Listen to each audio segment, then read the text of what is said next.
কুড়িগ্রামের রৌমারী উপজেলার বড়াইবাড়ি সীমান্তে উত্তেজনাপূর্ণ পরিস্থিতির সৃষ্টি হয়েছে।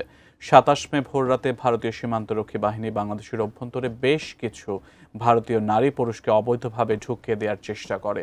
আর এই পুশ ইনের ঘটনাকে কেন্দ্র করে বিজিবি ও বিএসএফ সদস্যদের মধ্যে সংঘর্ষের মতো পরিস্থিতিও তৈরি হয়। রৌমারী সীমান্তের এই উত্তপ্ত পরিস্থিতি নিয়ে বিস্তারিত থাকছে লিমা সায়ন্তের ডেস্ক রিপোর্টে। কুড়িগ্রামের রৌমারীর স্থানীয় সূত্র ও সীমান্তরক্ষী বাহিনীর তথ্য অনুযায়ী রৌমারী সদর ইউনিয়নের বড়াইবাড়ি সীমান্তের আন্তর্জাতিক মেইন পিলার ১০৬৭ এর এক সাব এলাকায় পুশ ইনের চেষ্টা করে বিএসএফ। ভারতের আসাম রাজ্যের মানকারচর থানার কাকরিপাড়া বিএসএফ ক্যাম্পের সদস্যরা সীমান্ত গেট খুলে ১৪ জন ভারতীয় নাগরিককে বাংলাদেশের দিকে ঠেলে দেয়। তবে সীমান্তে টহলরত বর্ডার গার্ড বাংলাদেশের বিজিবি সদস্যরা তৎপর হয়ে তাৎক্ষণিক ওই সব ব্যক্তিদের শূন্যরেখায় নিয়ে যান।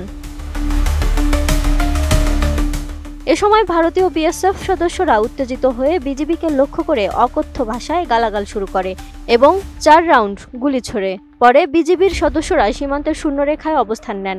এ ঘটনার খবর ছড়িয়ে পড়লে স্থানীয় গ্রামবাসীও বিজিবির পাশে দাঁড়িয়ে সীমান্তে অবস্থান নেন। বড়াইবাড়ি ক্যাম্পের এক কোম্পানি কমান্ডার এ ঘটনার সত্যতা নিশ্চিত করেছেন।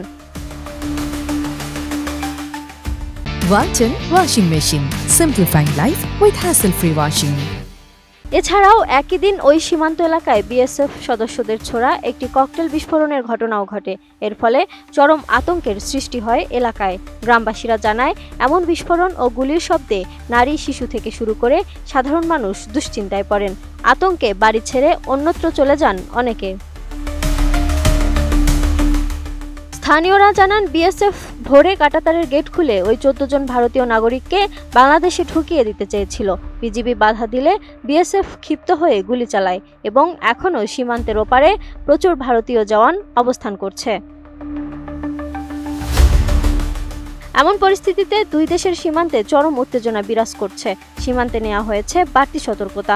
পতাকা বৈঠকের মাধ্যমে বিষয়টি শান্তিপূর্ণভাবে সমাধানেরও উদ্যোগ নেওয়া হয়েছে বলেও জানা গেছে।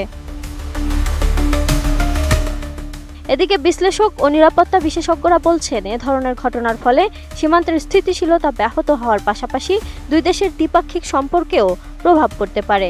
স্থানীয় জনগণ নিরাপত্তা জোরদার সহ সঠিক কূটনৈতিক পদক্ষেপের মাধ্যমে দ্রুতই এর স্থায়ী সমাধান চান। Lima Sayanti, desk report, ATN news.